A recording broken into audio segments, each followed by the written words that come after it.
ఓం నమో వెంకటేశాయ. భగవద్బంధువులందరికీ సాదర ఆహ్వానం. ఇప్పుడు ధనుర్మాసం నడుస్తున్నది. మనందరం ఎంతో వైభవంగా శ్రీ మహావిష్ణువును పూజించుకుంటూ ఉన్నాం. ఉదయాన్నే తిరుప్పావై సమర్పించుకుంటూ ఉన్నాము. వీలుని బట్టి శ్రీ మహావిష్ణువు ఎన్నో నామాలను కూడా మనం అలాగా చదువుకుంటూ వస్తూ ఉన్నాం, చెప్పుకుంటూ వస్తూ ఉన్నాము. స్తోత్రాలను కూడా చదువుకుంటూ వస్తూ ఉన్నాము. అన్ని శ్రీ వైష్ణవ దేవాలయాలలో అంగరంగ వైభవంగా పూజలు నిర్వహింపబడుతూ ఉంటాయి. అన్ని దేవాలయాలు చక్కగా అలంకరింపబడి ఉంటాయి. ప్రతినిత్యము సుప్రభాతానికి బదులుగా శ్రీ వైష్ణవ దేవాలయాలలో ఈ తిరుప్పావై రోజుకొక పాసురం అనుసంధానం చేయబడుతూ ఉంటుంది. భక్తులందరూ కూడా అక్కడికి వెళుతూ ఉంటారు. అన్ని నియమాలను పాటిస్తూ ఉంటారు. అసలు దీనికి కారణం ఏమిటి? మనం ఈ ధనుర్మాసాన్ని ఎందుకు ఇంత చక్కగా జరుపుకుంటున్నాము? గోదా అమ్మవారెవరు? దీనికి అంతటికీ మూల కారణమైనటువంటి ప్రధానమైనటువంటి క్షేత్రం ఎక్కడ ఉన్నది? ఆ దేవాలయం ఏమిటి, ఎక్కడ ఉన్నది? ఇది అందరికీ తెలిసినదే, ప్రత్యేకంగా చెప్పుకోనవసరం లేదు. మరి తెలియని వాళ్ళ మాట ఏమిటి? దానిని గూర్చే ఇప్పుడు చెప్పడం. ఇది దక్షిణ భారతదేశంలోని తమిళనాడులోని శ్రీవిల్లిపుత్తూరు అనే గ్రామం ఉన్నది. అక్కడ శ్రీ మహావిష్ణువు వటపత్ర సాయి రూపంలో కొలువైనటువంటి ఆలయం ఉన్నది. వటపత్ర సాయి రూపం శ్రీకృష్ణ పరమాత్మగా శ్రీ మహావిష్ణువు కొలువైన ఆలయం. శ్రీ మహావిష్ణువు ఆది వరాహమూర్తి అవతారంలో ఉండేటప్పుడు అవతార పరిసమాప్తికి ముందు అతడు అక్కడున్నటువంటి అరణ్య ప్రాంతాలలో తిరుగుతూ ఉండేవాడంట. అక్కడే ఉండేవాడంట ఆ స్వామి. అంతకు పూర్వం విల్లిపుత్తూరు అనేటటువంటి క్షేత్రం ఏర్పడనే లేదు. తరువాత ఆ క్షేత్రం ఏర్పడింది.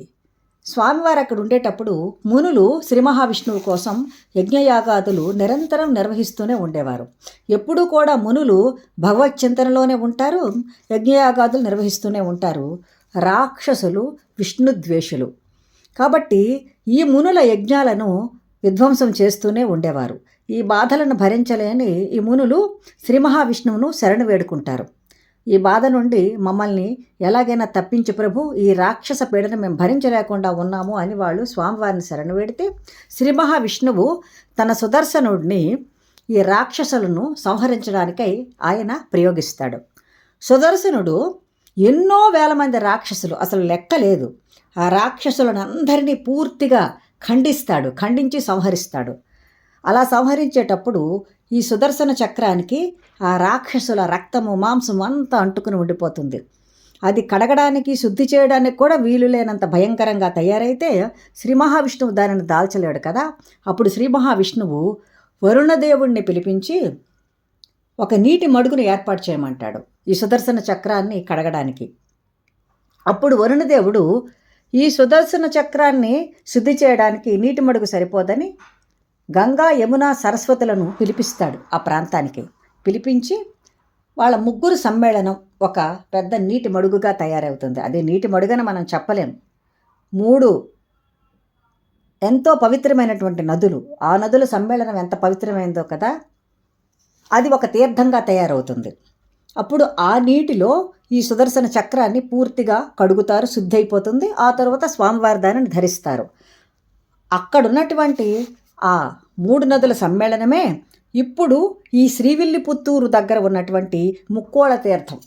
ఈ ముక్కోళ తీర్థంలో ఎవరైనా స్నానం చేసినా, 3 మునకలు వేసినా, కనీసం తల మీద నీళ్లు జల్లుకున్నా కూడా వాళ్ళకి మోక్షం లభిస్తుంది, పుణ్యవంతులవుతారు. అంతేకాకుండా సుదర్శనం, మంచి దర్శనం కలుగుతుంది. ఇంకా వాళ్ళు చూసే చూపంతా కూడా మంచిగానే ఉంటుంది, మంచి మార్గంలోనే వెళతారు, చక్కటి ఆధ్యాత్మిక జీవితం గడపగలుగుతారు. తరువాత వాళ్ళకి మోక్షం కూడా లభిస్తుంది అనేటటువంటిది నమ్మకం. అంత పరమ పవిత్రమైనది ఆ ముక్కోళ తీర్థం. అది శ్రీవిల్లిపుత్తూరు క్షేత్రం, అంటే వటపత్ర సాయి క్షేత్రం దగ్గర ఉన్నటువంటి అక్కడ ఉన్న కోనేరు.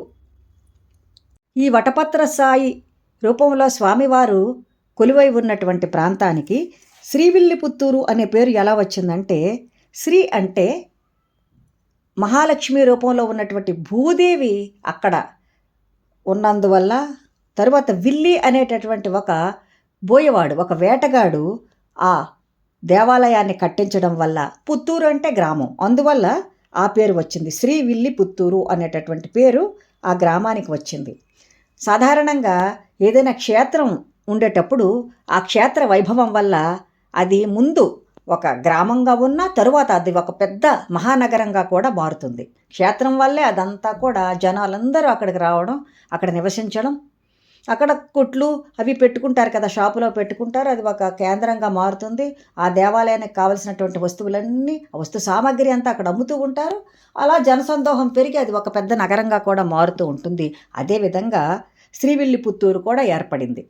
అది ఒక పెద్ద క్షేత్రం. ఇప్పుడు శ్రీ వైష్ణవ దివ్య క్షేత్రాలలో గొప్ప క్షేత్రంగా విరాజిల్లుతున్నది. అది వటపత్ర సాయి స్వామి ఆలయం, కానీ అక్కడ శ్రీకృష్ణ పరమాత్మగా ఆ స్వామిని కూడా మనం కొలుస్తూ ఉంటాం. ఆ విల్లి అనే వేటగాడు కూడా శ్రీమన్నారాయణమూర్తి ఆ దేవాలయాన్ని కట్టించమని కోరితే అతను ఏ విధంగా కట్టించగలనంటే స్వామివారి అనుగ్రహం వల్ల దొరికినటువంటి ధనంతో ఆ ఆలయాన్ని నిర్మిస్తాడు. అటువంటి ఆ శ్రీవిల్లిపుత్తూరులో భట్టనాథుడు అనే పరమ భాగవతోత్తముడు గరుడాంశతో జన్మించి వటపత్రంపై శయనించిన బాలుని రూపంలో ఉన్న ఆ శ్రీకృష్ణ పరమాత్మను ఆరాధనా భక్తితో సేవించేవాడు. విష్ణువారాధన తప్ప అతనికి వేరే చింతన ఉండేదే కాదు. అంతా విష్ణుమయమే అనుకొని ఏ పని చేసినా విష్ణువు చెప్పినదే చేస్తున్నాను అనుకునేవాడు. అంతా విష్ణుమయమే అనుకునేవాడు. విష్ణువు చిత్తం అనుకునేవాడట, అంతా విష్ణు చిత్తం అనుకునేవాడట. అందుకే అతనికి విష్ణుచిత్తుడు అనే పేరు వచ్చింది. విష్ణువు అతని చిత్తమునందు ఉన్నాడు కాబట్టి కూడా అతనికి ఆ పేరు వచ్చింది. ఆ వటపత్ర సాయి రూపంలో ఉన్న శ్రీకృష్ణ పరమాత్మను సేవించుకోవడానికి పుష్పార్చన అతనికి ఒక మార్గంగా తోచింది. అందువల్ల అతను ఆ దేవాలయంలో కొంత ప్రాంతంలో అతని ఇంటి వద్ద కూడా చక్కటి వనాన్ని ఏర్పాటు చేసుకున్నాడు. ఆ వనంలో ఎక్కువ తులసి చెట్లను నాటాడు. పరిమళభరితమైన అనేక పుష్పాలు ఉన్నటువంటి చెట్లను కూడా నాటుకుని అనునిత్యము ఆ చెట్లకు పాదులు చేస్తూ, ఆ నీరు పోస్తూ, ఆ పువ్వులను ప్రతిరోజు కోసి శుభ్రం చేసి పరమాత్మ కోసము మాలలల్లి ఈ వటపత్ర సాయి ఆలయంలో ఇచ్చేవాడంట. అదే అతని పని. విష్ణువును అనేక విధాలుగా సేవిస్తూ నామాన్ని తలచుకుంటూ ఈ పుష్పాలను సేకరించి స్వామివారికి సమర్పించడమే అతని ముఖ్య విధిగా ఉండేవాడంట. శ్రీ మహావిష్ణువు కూడా అతని మీద ఎంతో ప్రీతి కలిగింది. అతని గరుడాంశ సంభూతుడు కదా. ఈ విధంగా అతను చేస్తున్న కాలంలోనే ఒక విచిత్రం జరిగింది. పాండ్య దేశాన్ని వల్లభదేవుడు మధురై రాజధానిగా పరిపాలన చేస్తూ ఉంటాడు. శ్రీ మహావిష్ణువు భట్టనాథుని కలలో కనిపించి పాండ్యరాజు సభకు వెళ్ళి అక్కడ సమస్యను తీర్చమని చెప్తాడు. ఆ సభకు వెళ్ళిన భట్టనాథుడు విష్ణు తత్వాన్ని ప్రతిపాదన చేస్తాడు.